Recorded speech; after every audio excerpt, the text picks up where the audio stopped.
ఒక మంచి thought provoking movie. Cinema point of view నుంచి చేసే ఒక ఇంటెలిజెంట్ సెటైర్, యూనిక్ క్యారెక్టరైజేషన్‌తో ఇప్పటి వరకు చూడని, ఎక్కువగా ఎక్స్‌ప్లోర్ చేయని ఒక సోషల్ ఫియర్‌ని, యాంగ్జైటీని, ఎమోషన్స్‌ని సైలెంట్‌గా చేసుకొని బ్రతికే ఇంట్రోవర్ట్స్ కష్టాలు అడ్రెస్ చేసే వండర్‌ఫుల్ సోషల్ డ్రామా. ఇలాగ ఒక గొప్ప సినిమా అయ్యే ఛాన్స్ చాలా ఉంది ఈ సినిమాకి. కానీ అవేమీ వద్దు నాకు. నేనొక టైమ్ పాస్ ఫిల్మ్‌గా మిగిలిపోతా అని అంటుంది. రాజ్యం వదిలేసిన రాజులాగా, సన్యాసం తీసుకున్న సమురాయ్ లాగా స్టోరీ ఉన్న నాకొద్దు, నాకు అవన్నీ నచ్చవు, గలీజ్‌గా ఉంటాయి అనేసి వదిలేస్తున్న cinema 'Funky'. Actually I was wrong. Casting problem అనుకున్న టీజర్ చూసినప్పుడు, టీజర్ రివ్యూలో కూడా చెప్పాను. కానీ అది తప్పు అని అనిపిస్తుంది. ఎందుకు అంటే నాట్ బికాస్ కాస్టింగ్ ప్రాబ్లమ్ లేదని కాదు, ఉంది. ఇల్లు మొత్తం తగలబడుతుంటే నాకు చెమటలు పడుతున్నాయి, చాలా వేడిగా ఉంది అని కంప్లైంట్ చేస్తే అంతగా బాగోదు కదా. సో అలానే సినిమానే ఒక పెద్ద ప్రాబ్లం అయి కూర్చుంటే అందులో విశ్వక్ గారు ఇలా చేస్తుంటే ఇంకా బాగుండేది కదా అనేసి అనడం అంతగా బాగోదు కదా. ఒక నార్మల్ సినిమా స్టాండర్డ్స్ లో ఈ సినిమాని వివరించలేము, వర్ణించలేము. సో ఇందులో ప్రాబ్లమ్స్ చెప్పటం కొంచెం కష్టమే, ఎందుకంటే it's not a regular kind of film. కానీ ఇలాంటి సినిమాలు చూసినప్పుడు ఒక థింగ్ మాత్రం కన్సర్నింగ్ గా అనిపిస్తుంది. ఏంటంటే అయితే అది చేయండి, లేకపోతే ఇది చేయండి, కానీ అది ఇది కాకుండా ఏదో చేస్తారు ఎందుకు అని అడగాలనిపిస్తూ ఉంటది. ఐ మీన్ లాస్ట్ 20 minutes ని ఎమోషనల్ డ్రామాగా చేసేసారు ఈ సినిమాలో. దానికి ముందు 2 గంటలు ఎమోషన్స్ తొక్క, అలాంటివి బాగోదు, మా సినిమాలో అలాంటివి ఉండవు, నో లాజిక్స్ ఓన్లీ మ్యాజిక్స్, కామెడీతో ఫ్లోలో వెళ్ళిపోవాలి అన్నట్టుగా ఉంటుంది. కానీ లాస్ట్ 20 minutes వచ్చేసే వరకు ఎమోషన్స్ ట్రాక్ ఒకటి పడిపోతుంది, అతికిచ్చినట్టుగా పెడతారు, అది పండుతుంది కూడా ఎంతో కొంత. బట్ అప్పటి వరకు అవసరం లేదన్న ఎమోషన్స్ సడన్ గా ఎందుకు అవసరం అవుతున్నాయి అనేది. అయితే పూర్తిగా ఎమోషన్ లెస్ గానే ఒక మంచి కథని, ఇంట్రెస్టింగ్ కథ రాసుకోవచ్చు, లేకపోతే ఎమోషనల్ గా ఒక ట్రాక్ ని ఫస్ట్ నుంచి కూడా పెట్టి కంటిన్యూ చేసి దాన్ని చివరిలో పే ఆఫ్ ఇవ్వచ్చు. సంథింగ్ అలా కాకుండా అతికిచ్చేస్తున్నారు, వై అని అనిపిస్తూ ఉంటుంది.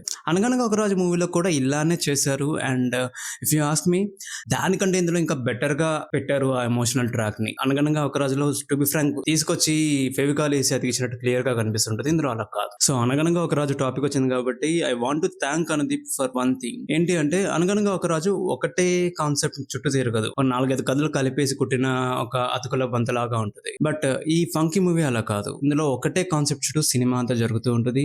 And I'm really thankful to Anudeep for that. Maybe అందుకనేమో ఆయన మూవీస్ వర్కౌట్ అవ్వకపోయినా it won't irritate us, hard గా డిస్కంఫర్ట్ గా ఉండదు ఆ సినిమాలు చూస్తున్నప్పుడు, జస్ట్ నచ్చదు అంతే. బట్ ఈ ఒక్క కాన్సెప్ట్ ని కూడా కాన్సెప్ట్ గానే వదిలేకుండా కొంచెం స్టోరీగా డెవలప్ చేసి రాండమ్ సీన్స్ ని కాకుండా ప్రాపర్ మూవీ లాగా ప్రెజెంట్ చేస్తే ఇంకా బాగుండేది అని అనిపించింది. So there is anything that is really bad about the movies, I think structure అని చెప్పాలి. మూవీలో కామిక్ సీన్స్ ని, ఎమోషన్స్ ని ప్రాపర్ గా స్ట్రక్చర్ చేసి స్క్రీన్ ప్లే లో ప్రెజెంట్ చేస్తే గనక ఈ మూవీ ఈజీగా ఇంకో 50% బెటర్ గా కనిపిస్తుంది మనకి. కానీ అలా చేయలేదు. So it looks like a random scenes put together and gives us a feeling about ఇది ఒక టైం పాస్ ఫిల్మ్ మాత్రమే, there is no depth in it అని అనిపిస్తుంది. దానికి one more main reason is detailing. స్టోరీలో డీటెయిలింగ్ ఉండదు, characterisation లో detailing ఉండదు. కొంచెం ఆ క్యారెక్టర్ బిహేవియర్ ని, మైండ్ సెట్ ని డీటెయిలింగ్ చేసి గ్రాడ్యువల్ గా ఆడియన్స్ కి రివీల్ చేస్తూ ముందుకు తీసుకొస్తే గనక ఇదే కదా, ఇవే సీన్స్ ఇంకా బాగా ఇంపాక్ట్ క్రియేట్ చేసేవి అనిపించింది. And majority of the movie is about movie making process, అందులో ఉన్న కష్టాలు, వాళ్ళ జీవితాలు. బట్ ఆ జీవితాలు కూడా పెద్ద చూపిలేదు, కానీ ఆ ప్రిమైస్ లో జరుగుతూ ఉంటది కదా. మూవీస్ మనందరికీ అలవాటే, కానీ మూవీ మేకింగ్ ప్రాసెస్ కానీ ఆ కష్టాలు కానీ that is not relatable to general audience. So just డబ్బులు ఎక్కువ అయ్యాయి మూవీ తీయడానికి, అందుకే మూవీ ఆగిపోయింది, మళ్ళీ స్టార్ట్ అయింది అనేవి అంత ఎమోషనల్లీ ట్రిగరింగ్ గా, రిలేటబుల్ గా అనిపించదు నార్మల్ ఆడియన్స్ కి. కానీ ఇందులో అవి మాత్రమే జరుగుతూ ఉంటాయి. ఈ మూవీలో హీరోకి కానీ వేరే మెయిన్ క్యారెక్టర్స్ కి కానీ ఎందుకు ఇంపార్టెంట్ ఈ సినిమా తీయకపోతే కనుక what are the stakes in their life, like personal గా, ఎమోషనల్ గా వాళ్ళకి ఈ సినిమా ఎందుకు ఇంపార్టెంట్ అనేది మనకి చూపించుంటే బాగుండేది. అది జరగలేదు. ఒక మీనింగ్ఫుల్ సినిమా లాగా అనిపించేది. ఇప్పుడు ఆ సినిమా తీస్తే ఏంటి, తీయకపోతే ఏంటి, ఏదో ఒకడు సరదాగా తిరుగుతూ సినిమా తీయడానికి ట్రై చేస్తున్నాడు, అది ఆగిపోయింది అన్నట్టుగా ఉంది. కానీ ఆ cinema why that movie is important to him అనేది ఏమీ లేదు సినిమాలో. అదొక్క లైన్ కనుక చూపించుంటే కనుక సినిమా చాలా మీనింగ్ఫుల్ గా అనిపించేది. అండ్ ఇంకొకటి అస్సలు వర్కౌట్ అవ్వలేదు అన్నది ఏంటంటే deadpan comedy style. Anudeep కామెడీకి డెడ్ ప్యాన్ కామెడీ స్టైల్ అస్సలు సూట్ అవ్వదు. అంటే ఎక్స్ప్రెషన్ చూపించకుండా బ్లాంక్ గా కామెడీ లైన్స్ ని డెలివర్ చేయడమే డెడ్ ప్యాన్ కామెడీ అన్నట్టు, సింపుల్ గా చెప్పాలి అంటే. అనుదీప్ కామెడీ ఎప్పుడు వర్క్ అవుతుంది అంటే ఆయన చెప్పే జోక్స్ ని క్యారెక్టర్ ఎమోషనల్ గా ఎక్స్ప్రెసివ్ గా ఉన్న క్యారెక్టర్ చెప్తూ ఉంటే గనక then it feels very comical. జాతిరత్నలో ఇలానే ఉంటది ఆయన కామెడీ అంతా, అందుకే చాలా పండుతుంది, చాలా బాగుంటుంది, మళ్ళీ మళ్ళీ పెట్టుకొని చూడాలనిపించేలా ఉంది. బట్ అన్ఫార్చునేట్లీ ప్రిన్స్ మూవీలో అండ్ ఇప్పుడు వచ్చిన ఈ ఫంకీ మూవీలో ఆయన ఒక dead pan comedy delivery style ని చూస్ చేసుకున్నారు. దానివల్ల ఆయన జోక్స్ అంతగా పండట్లేదు. చాలా మందికి ఎలా అనిపిస్తుంది అంటే ఇది కూడా జోకేనా అని అనిపిస్తుంది. బట్ అలాంటి జోకులే జాతిరత్నాల్లో సూపర్ గా పండాయి, అందరూ మెచ్చుకున్నారు. The only difference is expression less గా డెలివర్ చేస్తున్నారు జోక్స్ ని. ఈ ప్రిన్స్ లో గానీ ఫంకీలో గానీ అలా ఉండొద్దు. అయితే జాతిరత్నాల్లో లాగా లైవ్లీగా ఉండాలి క్యారెక్టర్స్.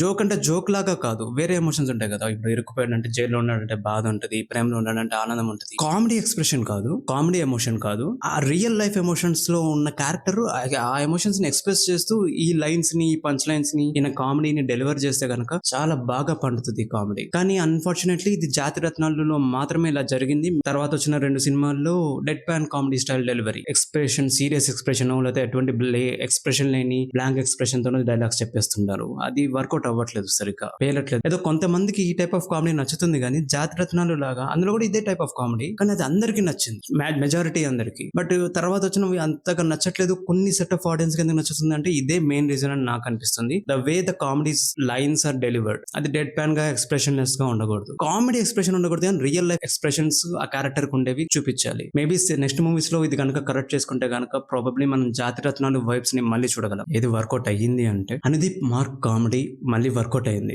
అందుకే మూవీ ఇరిటేటింగ్ గాను సోదిగాను అనిపించదు. యా, రాండమ్ కామెడీ సీన్స్ లో ఉంటది కానీ దే ఆర్ కామెడీ సీన్స్. నీకు నవ్వొచ్చిన నవ్వు రాకపోయినా అది రొట్ట కామెడీ లాగా అనిపిది నీకు. బట్ ఇది కూడా కామెడీ అయినా అని కొంతమందికి అనిపించచ్చు, because as I said before ఆ కామెడీ డెలివర్ చేసిన expressionless deadpan comedy style వల్ల అలా అనిపిస్తుండొచ్చు. బట్ ఎవరికి కూడా చిరాకేయదు, నాకైతే చిరాకు వెళ్ళలేదు. And it is a new attempt. కాకపోతే కథ లేకపోవడం అనేది చిరాకు మెల్లగా బాయిల్ చేస్తూ ఉంటుంది సబ్ కాన్షియస్లీ. బట్ జరుగుతున్న సీన్లు సూపర్ఫిషియల్ గా మాత్రం దే ఆర్ వెరీ గుడ్. ఇంకా పండే అవకాశం ఉంది, పండలేదు. అనుదీప్ మార్క్ కామెడీ స్టైల్ ఎలా ఉంటుంది అంటే ఏదో అన్రియలిస్టిక్ ఎక్స్ప్రెషన్స్ పెట్టడం, హెవీ డైలాగ్స్ చెప్పడం లాగా కాకుండా మన ఎవ్రీడే లైఫ్ లో రొటీన్ థింగ్స్ నుంచి కామెడీని తీసుకొచ్చి చూపిస్తారు అనేది. అండ్ అదే అతని మేజర్ స్ట్రెంగ్త్ కూడా. ఈ మూవీలో కూడా అలానే జరిగింది. అండ్ ఆ పార్ట్ వరకు, ఆ పోర్షన్ వరకు, ఆ కొత్త రకం కామెడీని చూపించడం వరకు మూవీ వర్కౌట్ కూడా అయ్యింది. అందుకే కొంతమందికి దీన్ని పూర్తిగా తిట్టాలని కూడా అనిపించట్లేదు, ఎందుకంటే movie has some value in it. ఆ జోక్స్ లో గానీ, ఆ కొత్త రకం స్టైల్లో గానీ, ఆ స్టోరీ కోర్ లో గానీ. బట్ ఆ వాల్యూని ప్రెజెంట్ చేయడంలో మేకర్స్ ఫెయిల్ అయ్యారు. బికాస్ ఇంతకుముందు చెప్పుకున్నట్టుగా structure, detailing and comedy delivery style. So work out అయిన విషయాలు మాట్లాడుతున్నాం కాబట్టి let's coming to the next thing, that is mother sentiment. Unfortunately ఇది వర్కౌట్ అయ్యింది కానీ అవసరం లేకుండా పోయింది సినిమాకి. ఎందుకు అంటే అప్పటి వరకు చూసిన సినిమాలో ఇలాంటి సెంటిమెంట్ సెగ్మెంట్ అసలు సూట్ అవ్వదు. అలాంటి కైండ్ ఆఫ్ ఫిలిం జరుగుతుంది for around 2 hours of film. కానీ టు మై సర్ప్రైజ్ ఒక డీసెంట్ ఎమోషనల్ సెంటిమెంట్ సీన్స్ ఇందులో క్లైమాక్స్ లో జరిగాయి, కానీ అది సూట్ అవ్వక, అవసరం లేక పండలేదు. ఎందుకంటే హీరోకి ఎమోషన్స్ ఎందుకు లేవు అనే క్వశ్చన్ ని స్ట్రాంగ్ గా రైజ్ చేయలేకపోయారు ఆ మేకర్స్ ఆ 2 గంటల కథతో. ఇప్పుడు ఎందుకు లేదు అనే ఆన్సర్ చెప్తున్నారు లాస్ట్ 20 minutes క్లైమాక్స్ లో. బట్ ఆ క్వశ్చన్ ని సరిగ్గా రైజ్ చేయనప్పుడు మనకి ఆ ఆన్సర్ తో అవసరం లేదు అనిపిస్తూ ఉంటుంది. ఆన్సర్ బాగుంది కానీ ఆ క్వశ్చన్ లేదు. మనకి క్వశ్చన్ లేనప్పుడు ఆన్సర్ ఎంత బాగున్నా కూడా పాస్ అవ్వం కదా, మార్కులు పడవు కదా. So that's what happened here also. So coming to the rating of the film on a scale from bad to average to good, this film falls somewhere in the zone of average. ఎందుకు అంటున్నా అంటే ఒకవేళ Anudeep kind of comedy style లేకుండా ఒక routine comedy ఉంటే కనుక ఇది bad మూవీగా మిగిలిపోయేది. But Anudeep style of comedy save the film from becoming a bad film. So that's all about funky movie teaser. Until the next video, keep watching CS Talk Cinema. Tata, bye bye, see you.